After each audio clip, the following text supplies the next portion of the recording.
Start. A few days ago, I had the honor of presenting the report of the Planning Commission on the second 5 year plan to this House. On that occasion, I said something about the preparation of this report during the last 2 years and more. The report is a fairly formidable volume to look at, but perhaps if all the papers that were prepared in connection with this report during the last 2 years were piled together, they would be something in the nature of 100 times this volume. That, of course, does not mean that the quality of the work must necessarily be high, but I mention this fact merely to indicate to the House how much labor had gone, how much discussion had taken place before this report reached its more or less final stage.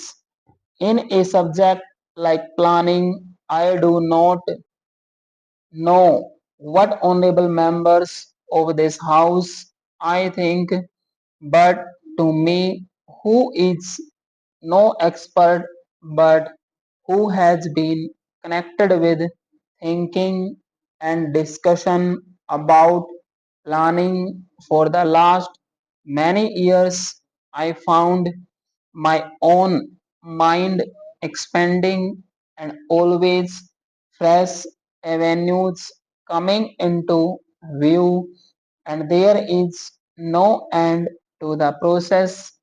And when I present this report to this House, I would call it in no sense a final report but a report of the work done thus far. The work continues like the whole question of planning continues, like indeed the vast and varied activity of the nation continues. The book deals in the ultimate analysis not with some theory but also with the activities of hundreds of millions of people in this country, and that is a tremendous theme to think about, and it is a difficult thing, and it has so many uncertainties about it because fortunately human beings are not made after the same model. Each human being is an individual who thinks, who acts somewhat differently from others. We have not like an engineer to measure the amount of steel or the amount of cement or something else that goes towards the making of a bridge or some other building.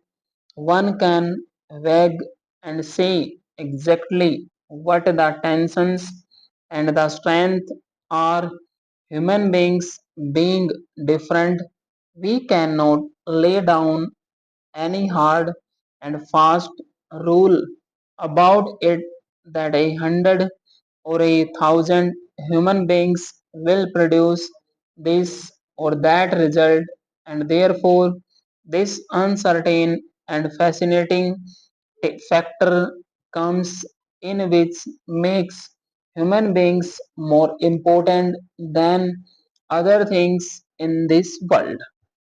But that makes planning also difficult with a large number of uncertainty about it.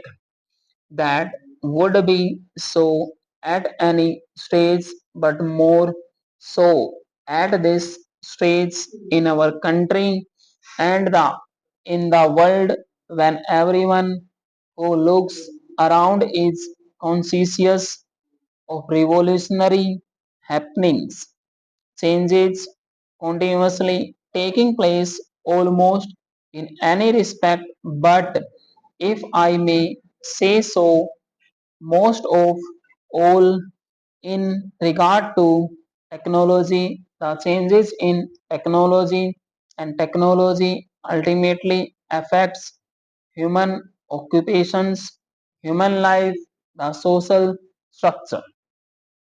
How it is obvious that the pace of change in technology has been tremendous and stupendous. Stop. That pace has not affected us very much in India, thus far it is affecting us more and more. Even so, our lives in this country are governed so much by consciousness, consequences of science and technology growth. Most things that we do are somehow concerned with them. Most things that we do are somehow concerned with them. Now they are concerned with them, therefore they will be concerned even more by the changes and technological growth. Everybody knows how these changes and technological growth are advancing and affecting, if I may say so, the science of war. We have to deal with atomic energy, the atom bomb, the hydrogen bomb, etc. One does not realize that even in peaceful evocations, the changes are progressively almost a big. They do not create such a bang as that atom bomb does, but in effect, the coming of atomic energy is likely to produce enormous changes that it will bring in all kinds of new supplies of power, which will make a great difference to any problem that we may face. But apart from atomic energy, the other changes in technology are very great and they are continuous in affecting anything that we need. If we have a machine made, any big machine, by the time is ready, it is slightly out of date. Something has taken place which is a little more advanced, a little more effective. Because of this, anything that we may plan is likely to be obviously affected by these changes and other matters long before the period of the plan is over. That is one major uncertainty. Then, of course, there are the uncertainties about our own resources, about the capacity of the human beings in this country as to whether we can devote our energies to this great and mighty task or fritter them away in arguing or in disputing or in quarreling about smaller things in this country. There is presumably a certain maximum quantum of national energy available. It may grow. Now, how much of that can we devote to this task of implementing a plan. How much of it will we spend in other ways which are not fruitful? How much of it in destructive ways and disruptive ways?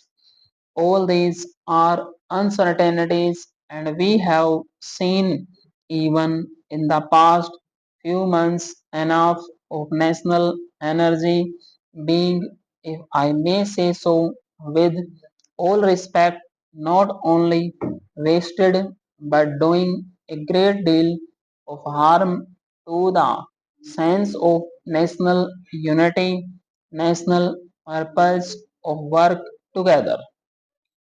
I am not going into the question of the merits of any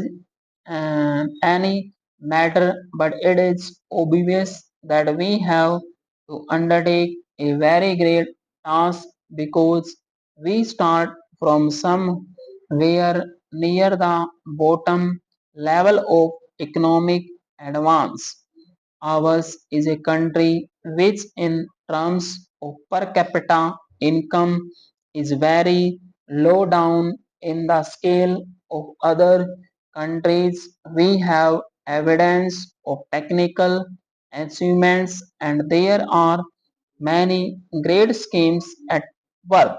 Stop.